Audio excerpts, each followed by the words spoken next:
سراجا منیرا صلی اللہ تعالی علیہ وعلی آلہ واصحابہ وبارک وسلم تسلیما کثیرا کثیرا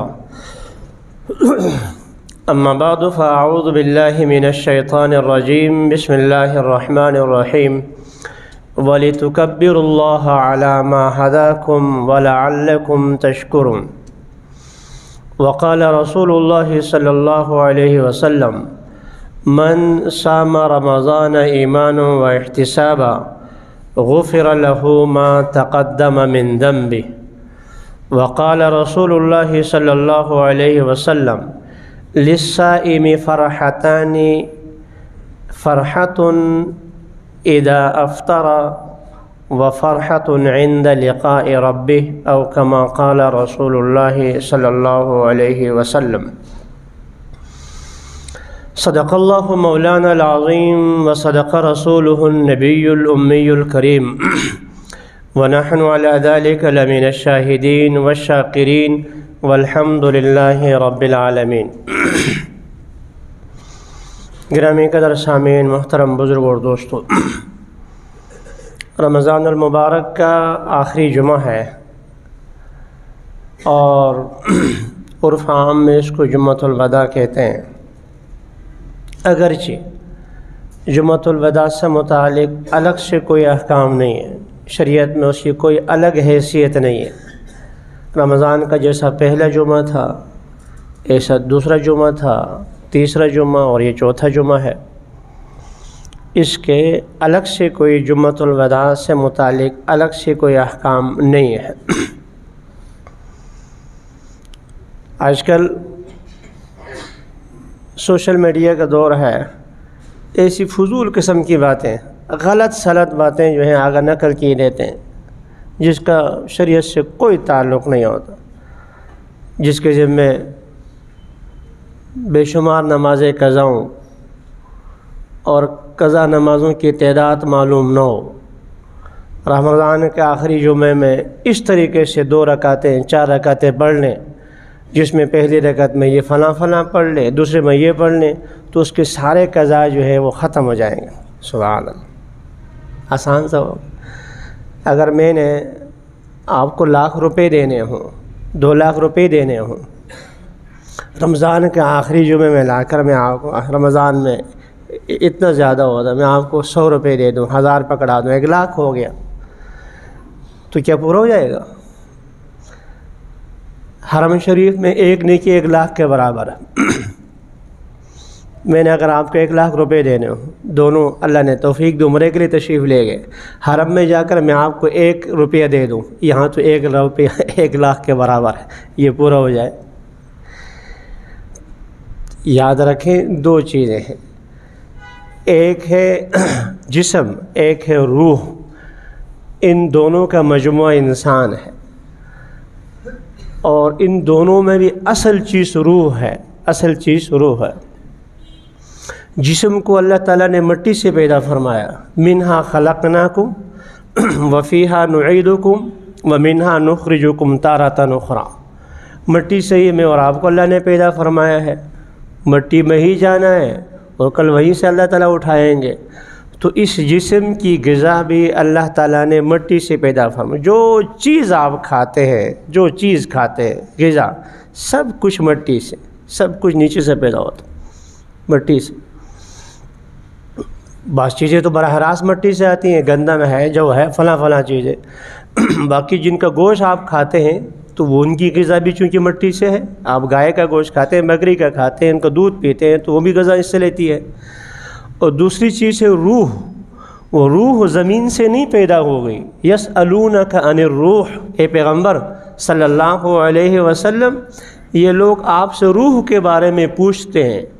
قل الروح من امر رب، روح تو امر خداوندی کا نام ہے.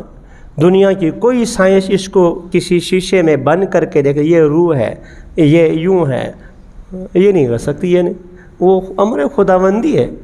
تو روح اوپر سے آئی ہے، جو نیچے سے اللہ نے پیدا فرمائی ہے اس کی غذا بھی نیچے سے اٹھائی ہوئی ہے. جو اوپر سے اللہ نے بھیجی ہے اس کی غذا بھی اوپر سے بھیجی ہے. اس کی غذا کیا ہے؟ سبحان اللہ ہے، الحمدللہ، شریعت ہے، خلاصہ کلام ہے شریعت۔ تو شریعت میں نقل چلتا ہے، عقل نہیں چلتی۔ آپ کی عقل کہے یوں، مغرب کی نماز ہم 3 رکعتیں پڑھتے ہیں، آپ کا خیال آ جائے اس سے پہلے ہم نے عصر بھی 4 پڑھ لی تھی، اس سے پہلے ظہر بھی ہم نے 4 پڑھ لی تھی، اور مغرب کے بعد عشاء بھی ہم 4 پڑھیں گے، تو درمیان میں 3، چلو اس کو بھی 4 کر دیتے۔ تو چوتھی رکعت میں بتائیں تو کوئی آدمی گانا گائے گا؟ چوتھی رکعت میں کوئی آدمی کوئی گالیاں دے گا؟ اس میں بھی وہ سبحانک اللہم پڑھ لے گا، سورہ فاتحہ پڑھ لے گا، کوئی سورت ملا لے گا، رکوع میں جائے گا اللہ اکبر کہتے ہوئے جائے گا، وہاں سبحان ربی العظیم کہے گا، سمع اللہ لمن حمیدہ کہے گا، ربنا لک الحمد کہے گا، سبحان ربی الاعلیٰ کہے گا، آخر میں تحیات ہوگی، درود شریف ہوگا، دعائیں ہوں گی۔ تو بتائیے کہ اس ایک رکعت کرنے سے ثواب میں اضافہ ہوگا؟ اضافہ نہیں ہوگا، پہلی 3 بھی کالعدم ہو جائے گی۔ اس لیے آپ نے نقل میں عقل کو گھسیڑ دیا ہے۔ تو دین میں، شریعت میں یہ صراحتاً صرف اس لیے حضرت علی رضی اللہ تعالیٰ نے فرمایا کہ لو کان الدین بالرائے، اگر دین عقل کے تابع ہوتی تو میں پاؤں کا مسح جو ہم موزے پہنتے ہوتے ہیں تو میں اوپر سے کرتا، لیکن میں نے محمد کریم صلی اللہ علیہ وسلم کو دیکھا ہے کہ اوپر سے مسح کرتے ہیں، اوپر مسح کرتے۔ حجر اسود یہاں لگا ہوا بیت اللہ کے، فاروق اعظم سامنے کھڑے ہیں، مخاطب کر رہے ہیں پتھر کو، اے حجر اسود اللہ کی قسم میں جانوں تو ایک پتھر ہے، ایک پتھر ہے، حجر اسود پتھر ہی ہے، حجر پتھر کو بولتے ہیں، اسود کالے کو بولتے ہیں، کالا پتھر، اللہ کی قسم تو ایک پتھر ہے، نہ تو کسی کو نفع دے سکتا ہے نہ نقصان دے سکتا ہے، لیکن میں نے محمد کریم صلی اللہ علیہ وسلم کو اپنے آنکھوں سے دیکھا ہے، تجھے بوسہ دیتے اس لیے میں تجھے بوسہ دیتا ہوں، میں تجھے بوسہ دیتا ہوں۔ تو دین میں عقل نہیں ہے، نقل ہے۔ ہاں ایک بات یاد رکھیں، دین کا کوئی حکم عقل کے خلاف نہیں ہوتا، یہ الگ بات ہے کہ ہماری عقل کی رسائی ادھر تک نہیں ہوتی۔ اگر ہماری عقل میں دین والی بات سمجھ میں آ جائے، اس کی لاجک اس سمجھ میں آ جائے تو فبہا، اللہ کا شکر، نہ آئے تو بھی ہم نے ماننا ہی ہے۔ ظہر کی 4 ہیں، عصر کی 4 ہیں، مغرب کی 3 اللہ نے کیوں کر دی؟ سمجھ میں نہیں، اللہ نے کر دی، ختم ہو۔ تو ایسے ہی جو ہے رسول کرم صلی اللہ علیہ وسلم نے جو شریعت لائی ہے، تو فضائل اعمال سے متعلق سبحان اللہ کی یہ فضیلت ہے، کوئی سائنس میں لیبارٹری میں چیک کر کے بتا سکتا ہے سبحان اللہ کی یہ فضیلت ہے، الحمدللہ کی یہ فضیلت ہے، اللہ اکبر کی یہ فضیلت ہے، کسی کو گالی دینے کا یہ گناہ ہے، کسی کو بری نظر سے دیکھنا اس سے کا یہ گناہ ہے؟ کوئی لیبارٹری ایسا نہیں ہے، کوئی مشین جس میں یہ معلوم ہو، یہ اوپر سے یہ وحی الہی ہے، رسول اکرم صلی اللہ علیہ وسلم کے بتانے سے معلوم ہوتا ہے۔ لہذا کسی عمل کی فضیلت یا کسی عمل پر عذاب کوئی آدمی اپنے طور پر گھڑ نہیں سکتا۔ حافظ قرآن کی اللہ تعالیٰ نے یہ فضیلت بیان فرمائی ہے، شہید کی فضیلت اللہ نے بیان فرمائی ہے، فلاں کی۔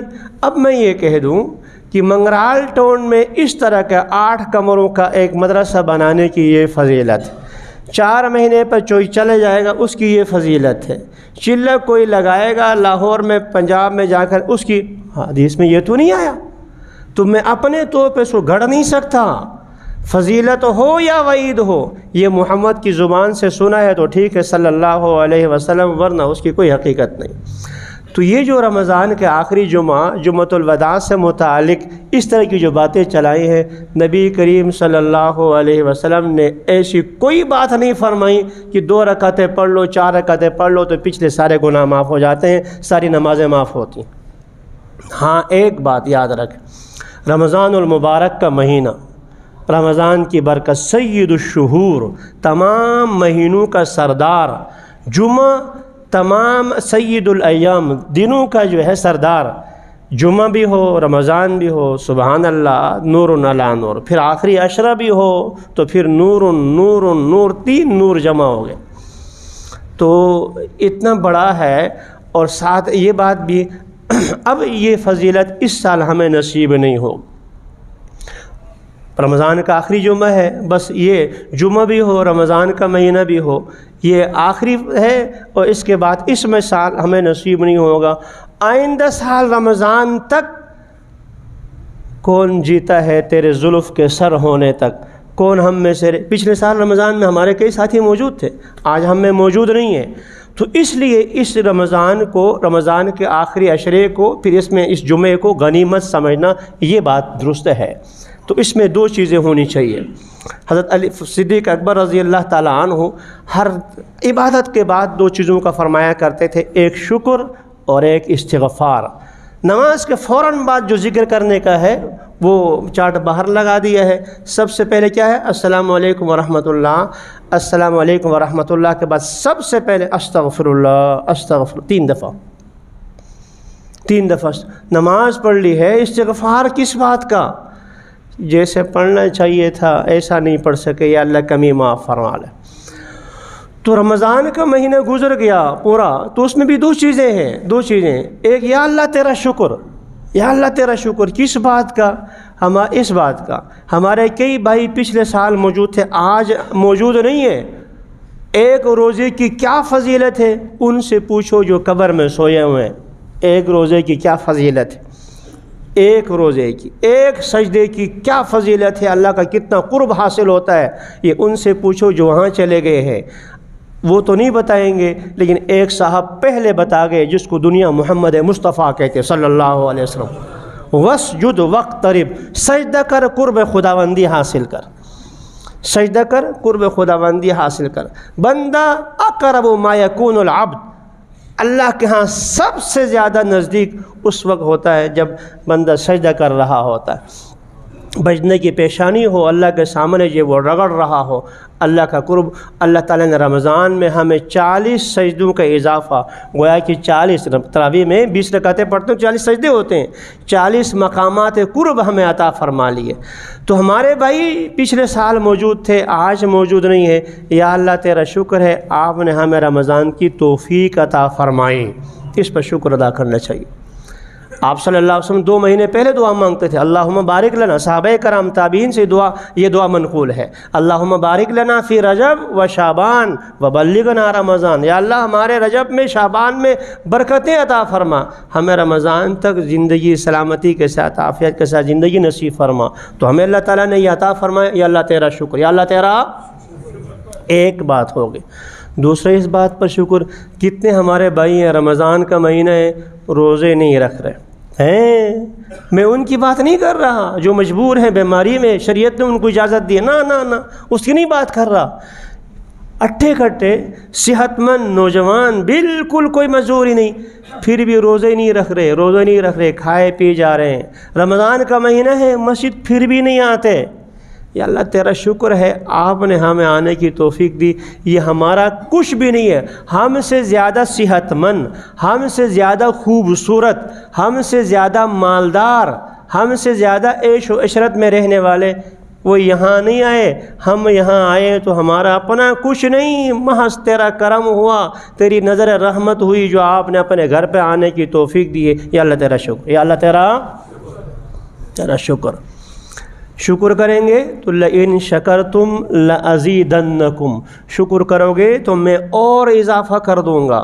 ایک بات یہاں ضمن عرض کے دیتا ہوں، بہت سے ہمارے بھائی 2 چیزیں جو ہے انسان کو خراب کر دیتی ہیں. ایک، بالکل انسان بیٹھ کر جو ہے کچھ بھی عمل نہ کرے، یار اللہ غفور الرحیم ہے، بخشے گا تو ویسے بھی بخشے گا، عبادت تو ہم سے ہوتی ویسے بھی نہیں. غلط طریقہ ہے یہ. نہیں ہے گھر میں بیٹھ کر جو ہے روزی مل جائے گی، نہیں ہاتھ پاؤں مار لو. دوسرا یہ بھی عمل کر کے، میں نے تو اس مرتبہ اتنے قرآن ختم کیے، میں نے اتنی عبادتیں کی، میں اپنی عبادت سے جنت میں جاؤں گا، یہ بھی غلط طریقہ. دونوں اپنے تئیں جتنا کوشش کر سکتا ہے کر لے، پھر اس کو اللہ تعالیٰ کی جو ہے توفیق سمجھے اور اپنے آپ کی تقصیر قصوروار سمجھے، میں جیسا کرنا چاہیے تھا ایسا نہیں کر سکا. تو تھوڑی بہت جو ہمیں اللہ تعالیٰ نے توفیق دی ہے، بہت سے ہمارے بھائی سمجھتے یار ہمارا روزہ کیا، دن بھر ایسے گپے لگاتے رہتے ہیں، ہمارا روزہ بھی کوئی روزہ ہے، میں کدھر قبول ہوتا. ہماری نماز کون سے نماز ٹکرے ہی مارتے ہیں، نماز میں کھڑے ہوتے ہیں، پتہ نہیں خیالات کہاں ہوتے ہیں، سر سجدے میں، ارے دل ہے تیرا اور ہے کہیں، سر سجدے میں ہے دل کہیں اور ہے، اس طرح بھی کوئی نماز قبول ہوتی ہے؟ ہاں یہ نماز تو ہی میں، یہ بھی شیطان کا ایک دھوکہ ہے۔ میں نے بارہا کہا شیطان اس پہلے صف میں بیٹھنے والوں کو شرک نہیں کراتا، کفر نہیں کراتا، وہ مختلف طریقے بہانوں سے پیچھے کرنے کی کوشش کرتا ہے۔ من جملہ شیطان کے ان چاپلوسیوں میں سے، شرارتوں میں سے یہ بھی ہے، وہ یہ کہتا ہے کہ یہ ٹکرے، یہ جو نماز پڑھ رہا ہے اس سے پڑھنے سے نہ پڑھنا بہتر ہے، تو ادھر سوچ رہا تھا، یہ خیالات کر رہا تھا، تجھے تو نماز کا ترجمہ ہی کوئی نہیں آ رہا۔ نماز صحیح ادا کرنا چاہیے، ترجمہ بھی آنا چاہیے، صحیح خضوع سے پڑھنی چاہیے، لیکن اس کا مطلب یہ نہیں ہے کہ اگر ہمیں وہ توفیق نہیں تو ہم نماز ہی چھوڑ دیں، نا اس کی نہیں۔ اللہ تعالیٰ نے دو چار رکعتیں ہمیں پڑھنے کی توفیق دی ہے، تو اس کریم رب کے جو ہے شان سے ہم بالکل پر امید ہیں اللہ تعالیٰ اس کو قبول بھی فرما لیں گے، کیونکہ ہماری 2-4 رکعتوں کے اللہ کو کوئی ضرورت نہیں ہے۔ جس رب نے ہمیں یہاں آنے کی توفیق دی ہے، اللہ سے امید ہے اللہ وہ قبول بھی ہم فرما لیں گے۔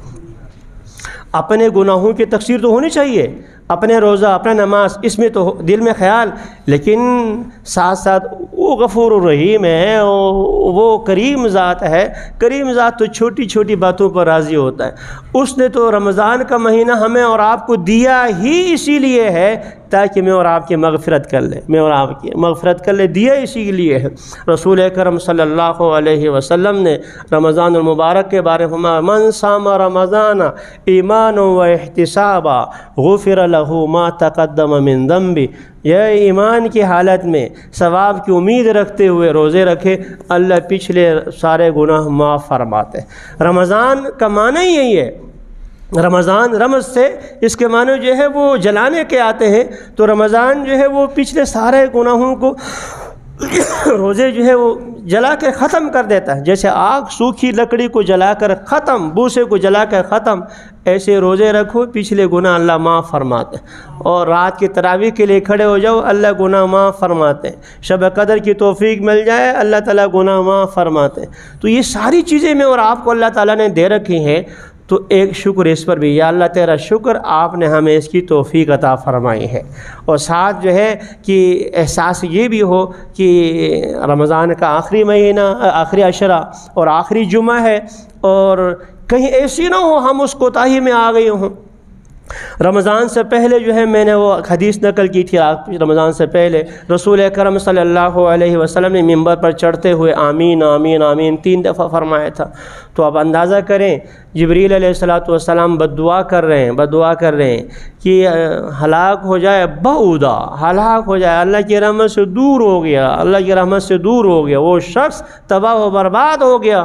رمضان کا مہینہ پا لیا، پھر بھی اپنی مغفرت نہ کرا لی، ایک آدمی یہاں سے حرمین تشریف لے جائے، وہاں جائے، وہاں پھر بھی بیت اللہ میں حاضری نہ ہو، حرمین تشریف لے جائے، وہاں جماعت سے نماز نہ پڑھ لے، تو اس سے بڑا بھی کوئی محروم ہو سکتا ہے؟ کوئی یہاں سے جو ہے لاکھوں خرچ کر کے جائے مکہ مکرمہ، وہاں جو ہے بیت اللہ نہ جائے، بازار میں چکر لگا کر واپس آ جائے، تو وہاں تو مسجد حرام میں ایک نماز میں لاکھوں لوگ موجود ہوتے ہیں۔ تو ایسے ہی رمضان میں اللہ کی رحمت بارش کی طرح برس رہی ہے، بارش کی طرح، چاہے وہ مستحق ہے غیر مستحق ہے، ہر ایک کے لیے اللہ کی رحمت برس رہی ہے۔ یہاں تو چھوٹی باتوں پر نفل کو اللہ تعالیٰ فرض کا درجہ دے رہے ہیں، فرض کو اللہ تعالیٰ 70 گنا اضافہ فرما رہے ہیں۔ دن کا روزے ہیں، کسی کو جو ہے پانی پلائے، افطار کرائے تو بھی مغفرت ہو جاتی ہے، کسی کے ساتھ تعاون کیا تو بھی صدقے کا ثواب اٹھا کر اللہ تعالیٰ کہاں پہنچا دیتے ہیں۔ 1 روپیہ خرچ کرو، اللہ تعالیٰ اس کو اٹھا کر ادھر تک پہنچا دیتے ہیں۔ یہ سب کچھ کے باوجود بھی اگر ہم محروم رہ گئے تو جو رمضان کی رحمت سے بھی محروم رہا تو وہ حقیقی محروم رہا۔ اللہ ہم میں سے کسی کو محروم نہ کرے۔ اللہ تعالیٰ جو کچھ تھوڑا بہت ہم نے کیا ہے، اللہ سے امید ہے انشاءاللہ، اللہ تعالیٰ سے امید ہے ہمیں انشاءاللہ، لیکن اپنے اعمال سے ڈر بھی لگتا ہے، لیکن اللہ سے ہم امید ہے انشاءاللہ اللہ تعالیٰ نے ہمارے روزے قبول فرما لیے ہوں گے۔ انشاءاللہ اللہ تعالیٰ نے ہماری جو 2-4 رکعتیں ہم نے پڑھ لی ہیں اللہ نے قبول فرما لیے ہوں گے۔ تو رمضان کا آخری دن ہے، چند ساعتیں ہیں، انما الاعمال بالخواتیم۔ مومن کے لیے تو اس کی شان ہی نرالی ہے۔ اس کی مغفرت کے لیے سال نہیں چاہیے، اس کے مغفرت کے لیے مہینے نہیں چاہیے۔ یاد رکھو، میں نے اسی منبر سے بارہا کہا ہے، گناہ کرنے کے لیے اللہ کی قسم پیسہ چاہیے، گناہ کرنے کے لیے پیسہ چاہیے، گناہ کرنے کے لیے وقت چاہیے، گناہ کرنے کے لیے بہت سے اور اسباب چاہیے، اور اللہ کے ولی بننے کے لیے خدا کی قسم 1 روپیہ بھی نہیں چاہیے، 1 منٹ بھی نہیں چاہیے، 1 منٹ بھی۔ ادھر بیٹھے بیٹھے دل میں خیال آ گیا، اف کہ میں نے اپنی زندگی برباد کر لی، زندگی میں نے برباد کر لی، اور آئندہ یا اللہ میری توبہ، یہ الفاظ نہیں زبان سے نکالے، دل میں خیال آیا۔ یہ اردو نہیں جانتا، عربی نہیں جانتا، دل میں ہی اس کو خیال آ گیا میں اپنی زندگی برباد کر چکا ہوں، جو میں گناہوں میں لت پر ڈوبا ہوا تھا، یا اللہ میری توبہ ہے، آئندہ میں کہ تیرے نبی کے طریقے کے مطابق زندگی گزار لوں گا، یا اللہ میری آئندہ توبہ، بس آئندہ مجھے اس راستے پر چلنے کی توفیق دے۔ یہ دل میں آیا، خیال آیا، ادھر سے ہلکا سا جو ہے نم سی ہو گئی، اگر اسی وقت بھی اس کی موت آ گئی، یہ اللہ کا ولی مر گیا، یہ اللہ کا ولی بن کے مر گئے۔ 1 منٹ نہیں لگتا، سجدہ کرنے کی ضرورت نہیں ہے، سجدے سے پہلے موت آ جائے، اللہ کا ولی مر گیا۔ تو گناہ کرنے کے لیے چوری کرنا چاہے تو دل گردہ بھی چاہیے، اور بہت سے اور چیزیں بھی چاہیے۔ ڈاکہ کرنا چاہیں، قتل کرنا چاہیں، بدکاری کرنا چاہیں، کوئی غلط پینا چاہیں، غلط کھانا چاہیں، لیکن اللہ کے ولی بننے کے لیے کسی کی ضرورت نہیں ہوتی۔ بس دل میں خیال، ایک ستارہ قریب کمر دیکھ کر، ایک ستارہ قریب کمر دیکھ کر کچھ خیال آ گیا، آنکھ نم ہو گئی، کچھ خیال آ جائے اپنے گناہوں پر ندامت کے، آنکھ نم ہو جائے، اللہ کی قسم وہ آنکھ کبھی جہنم میں نہیں جاتی۔ یہ نبی کا فرمان ہے صلی اللہ علیہ وسلم۔ عید کی نماز سے متعلق چند ایک سنتیں عرض کیے دیتا ہوں، ٹائم بالکل مختصر ہے، کہ رسول اکرم صلی اللہ علیہ وسلم نے ہمیں 2 عیدیں عطا فرمائی ہیں، 2 تہوار عطا فرمائے، اور دونوں جو ہے تہوار وہ ہماری خوشی بھی اللہ کے نبی کے تابع ہے، شریعت کے تابع ہے، غمی بھی۔ ہم خوش ہو جائیں عبادت ہے نبی کے طریقے پر، ہم غم کریں اللہ کے نبی کے طریقے پر عبادت ہے۔ مومن کی شان ہی نرالی ہے، نعمت مل جائے شکر کرے تو بھی جنتی ہے، مصیبت پریشانی آ جائے صبر کرے تو بھی جنتی ہے۔ رمضان کے روزے رکھے، یا اللہ تیرا شکر، للصائم فرحتان، روزہ دار کے لیے 2 قسم کی خوشیاں ہیں، ایک جو افطار کے موقع پر خوشی ہوتی ہے روزانہ بھی، اور ساتھ جو عید الفطر کے موقع پر، اور ایک حقیقی خوشی تو اس وقت ملے گی جب اللہ کے سامنے جائیں گے۔ یہ روزہ دار کے منہ کی بدبو اللہ تعالیٰ کو مشک سے زیادہ پسندیدہ ہو جاتی ہے۔ تو اس روزے کی تکمیل پر، نعمت کی تکمیل پر اللہ تعالیٰ نے جو رکھی ہے عید کی نماز، اس عید کے لیے چھوٹی عید میں سنت یہ ہے سب سے پہلے صبح سویرے اٹھیں، صبح سویرے اٹھ جائیں۔ اس میں سحری میں اٹھنے کا تو معمول ہی ہے، عید والے دن بھی جو ہے رات کو اٹھ جایا کریں، اور عیدین کی راتوں کی بڑی فضیلت ہے۔ ہم عیدین کی راتیں جو ضائع کرتے ہیں، نہیں، عیدین کی راتیں عبادت کی راتیں ہیں، ضائع نہ کرو، صبح سویرے اٹھ جاؤ، نمبر 1۔ نمبر 2، خصوصیت کے ساتھ، مسواک تو ہر نماز کے لیے اس کی فضیلت ہے، لیکن عید کے موقع پر خصوصیت کے ساتھ۔ نمبر 3، جسم کی صفائی ویسے بھی ہم لوگ کرتے ہیں، لیکن رسول اکرم صلی اللہ علیہ وسلم کی سنت سمجھ کے کریں گے تو الگ ثواب مل جائے گا۔ چوتھی چیز یہ ہے کہ جو اللہ تعالیٰ نے آپ کو عطا فرمایا ہے، عطا اللہ کی دی ہوئے نعمتوں میں سے بہترین لباس، اگر نیا ہے تو ٹھیک، اور اگر پرانا ہے تو صاف ستھرا دھو کر جو ہے پہن لے، یہ رسول اکرم صلی اللہ علیہ وسلم کی سنت ہے۔ اور شریعت کے مطابق انسان اپنی آرائش خوبصورتی کر لے، یہ چیزیں، اور خوشبو لگا کر آنا عیدگاہ کے موقع، عیدگاہ میں نماز عید میں، یہ رسول اکرم صلی اللہ علیہ وسلم کی خوش سنت ہے۔ انگوٹھی عام حالات میں صرف اجازت ہے، جائز ہے، سنت نہیں ہے، وہ بھی شرائط کے ساتھ، بارہا میں نے بیان کی ہے، لیکن عید کے موقع پر انگوٹھی پہننا یہ مسنون عمل ہے۔ ایسے ہی عیدگاہ نماز، عیدگاہ کے لیے پیدل جانا، اللہ تعالیٰ نے توفیق دی ہے، چل سکتے ہیں، مریض کی بات نہیں کر رہا، یاد رکھو یہاں مسائل عام بیان ہوتے ہیں، مریض آدمی ہے، بوڑھا آدمی ہے، دور سے آ رہا ہے تو وہ اس کے احکام الگ ہے، لیکن جس کو اللہ تعالیٰ نے توفیق دی ہے پیدل چل کر آ جائے، یہ سنت ہے۔ اور عیدگاہ جلدی آ جائے، جتنی جلدی آ جائیں۔ آپ کہے گا نماز تو 7 بجے، ہمارے یہاں 7 بجے نماز، 7 بجے نماز ہے، تقریر شروع ہوگی 6:30 بجے، نہ فجر پڑھ کے یہاں بیٹھ جائیں، فجر پڑھ کے بیٹھ جائیں یہاں پر، تو بلکہ عید کی نماز تو جتنی پہلے پڑھ لیں ثواب مل جاتا ہے۔ ایسے ہی صدقہ فطر آنے سے پہلے ادا کر لیں، صدقہ فطر آنے سے پہلے ادا کر لیں، اور چھوٹی عید میں کچھ میٹھی چیز اگر ہو جائے، کھجور وغیرہ طاق عدد میں 3-5 کھجوریں کھا کر آنا، یہ بھی مسنون عمل ہے۔ آنے جانے کا راستہ تبدیل کرنے ثواب زیادہ ہوگا، اور آتے ہوئے آہستہ سے اللہ اکبر لا الہ الا اللہ واللہ اکبر وللہ الحمد، بڑی عید میں اونچی آواز سے کہنا ہوتا ہے، اس چھوٹی عید میں ہلکی زبان کے ساتھ آہستہ آہستہ یہ پڑھتے ہوئے آنا، یہ مسنون ہے۔ اللہ عمل کی توفیق نصیب فرما لے۔ اور یہ اعلان یاد فرما لے، پچھلے جمعے کو قاری صاحب نے تفصیل سے بتا دیا۔